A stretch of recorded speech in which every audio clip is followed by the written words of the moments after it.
Hi friends, today we are going to discuss another condition causing dysphagia, which is known as achalasia cardia. It is essentially a congenital condition. It happens on its own by birth, and here what happens is that there is a absence of few neurological things in the lower end in the esophagus itself, which leads to closure of the lower end of the esophagus. And while we swallow, the normal process is that once we swallow anything, the lower end of the esophagus opens up automatically.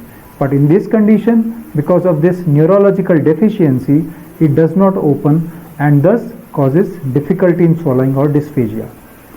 There is one peculiar point about the dysphagia due to achalasia cardia, and that is it starts with difficulty in swallowing to solids first, where patient gulps a lot of water to push that solid food down.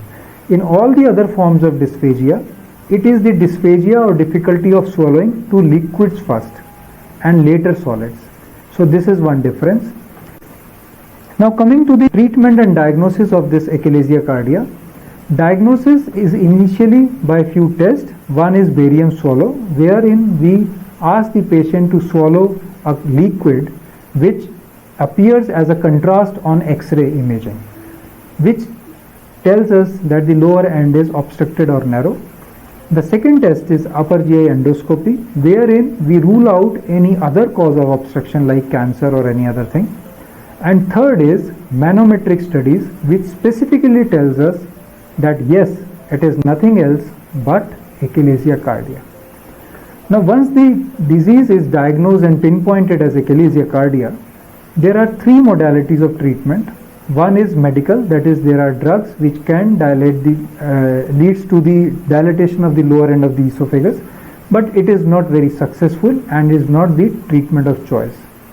The second is endoscopic treatment, which can be of two types. One is endoscopic dilatation.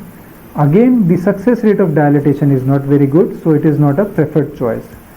The second type of endoscopic treatment includes POEM, in which they do the surgical procedure, that is loosening of that tightened muscle endoscopically, and that relieves the dysphagia of achalasia cardia. The problem with this endoscopic approach is that after this procedure is done, there is an element of reflux as a complication of this procedure, and it is still in that stage where that reflux part cannot be corrected endoscopically.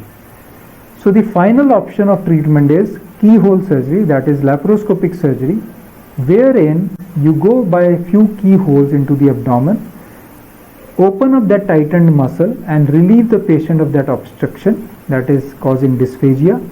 And once that is done, you add an anti-reflux procedure in the form of partial fundoplication.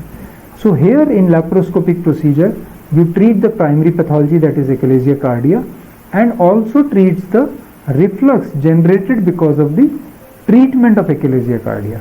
So as of now, the laparoscopic procedure has an edge over the POEM, that is endoscopic procedure, in the treatment of achalasia cardia. Please mind you that achalasia cardia is a pre-malignant condition, and anybody who is having this disease for more than 7 years is at risk of getting cancer of the esophagus.